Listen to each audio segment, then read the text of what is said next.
बार बार bulletin देखने वाले सभी दर्शकों को चंद्रमोहन कल्ला का नमस्कार, राम राम ने खम्मा गणिसा।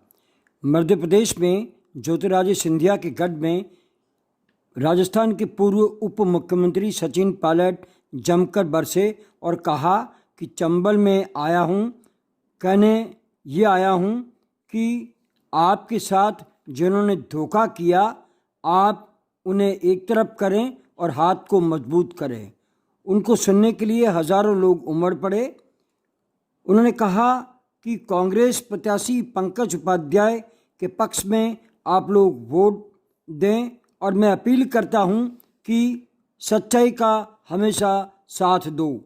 सचिन ने कहा कि चंबल की माटी का चरित्र, यहाँ की नदी का पानी एक जैसा ही है, ये दोनों अन्याय का साथ कभी नहीं देंगे। सचिन ने कहा कि भाजपा में घबराहट है और सभी उपचुनावों पर कांग्रेस जीत की ओर बढ़ रही है। सचिन ने ज्योतिरादित्य सिंधिया का नाम लिए बिना ही कहा कि कांग्रेस ने उनको खूब दिया, छोटे मोटे विवाद होते रहते हैं, इसका मतलब ये नहीं कि आप अपने घर को ही लूट लो, अपने घर को ही धोखा दे दो। सचिन ने कहा कि कांग्रेस पार्टी ही ऐसी पार्टी है जो देश को सुचारू रूप से चला सकने में सक्षम है। उन्होंने कहा कि कृषि कानून जिस तरह से केंद्र ने लादा है, राजस्थान में उसका जमकर विरोध किया जाएगा। सचिन ने कहा कि ये चुनाव मध्य प्रदेश में जीत का नहीं बल्कि ये चुनाव देश का भविष्य तय करेगा। सचिन बोले कि कांग्रेस विधायक यहाँ पर जीतेंगे, पंकज उपाध्याय को विधायक बनाने के लिए ही यहाँ आया हूँ और विधायक बनाकर छोड़ूंगा। मध्य प्रदेश की जनता को हाथ मजबूत करने हैं और साथ में गरीबों का साथ देने वाली पार्टी कांग्रेस को आगे लाना है। उन्होंने कहा कि जनता ने शिवराज को इतना दिया कि वे 15 साल तक मध्य प्रदेश में शासन करते रहे, लेकिन वे पिछले दरवाजे से फिर से आ बैठे जबकि जनता ने उनको घर भेज दिया था। उसके बावजूद भी जिस तरह की राजनीति उन्होंने की और जिस तरह से खरीद फरोख्त की वो शर्मनाक है।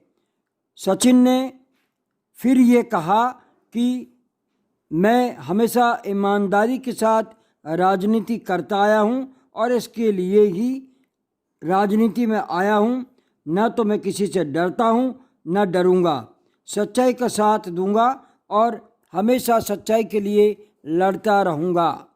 जोधपुर शहर में नगर निगम चुनाव में आधे शहर में मंगलवार शाम 5:30 बजे चुनाव प्रचार थम गया और 29 अक्टूबर को जहां मतदान होगा वहां पर सभी प्रत्याशी अब डोर टू डोर संपर्क करने लग गए हैं। इस क्षेत्र में 3.88 लाख मतदाता 624 मतदान केंद्रों पर मतदान कर 296 प्रत्याशियों के पक्ष में अपना फैसला करेंगे। चुनाव प्रचार में भाजपा सहित निर्दलीय प्रत्याशियों ने अपनी पूरी ताकत झोंक दी है। कांग्रेस भी अब तेजी से आगे बढ़ने लगी है। अब डोर टू डोर जनसंपर्क करने में कांग्रेस भी काफ़ी आगे निकल गई है। वार्ड छोटे थे तो प्रत्याशी भोपू प्रचार के बजाय ढोल ढमाकों के साथ ही घूमते दिखे और दोनों ही दलों की निर्दलियों ने नींद उड़ा रखी है।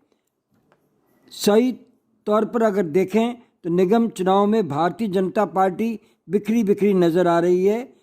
कारण वसुंधरा समर्थक नेता घरों में ही बैठे हैं। कई राजी समर्थक ने बागी बनकर ताल ठोक रखी है। गजेंद्र सिंह शेखावत ने जोधपुर में मोर्चा संभाल रखा है, जो कि राज्य में सीएम बनने का सपना भी देख रहे हैं।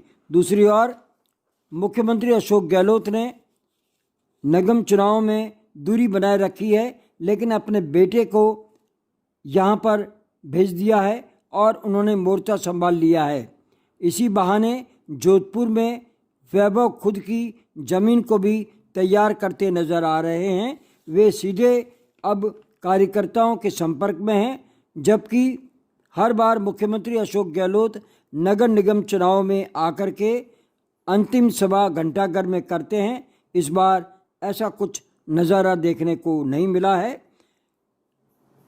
इधर कांग्रेस और भारतीय जनता पार्टी दोनों ने ही अब प्रचार में तेजी ला कर के ये बताना लोगों के सामने शुरू कर दिया है कि उन्होंने अपने कार्यकाल में क्या क्या काम किए हैं।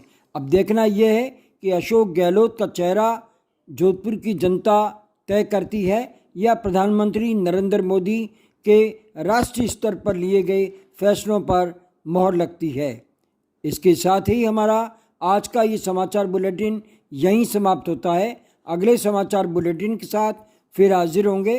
तब तक के लिए हमें आज्ञा दीजिए। जय हिंद।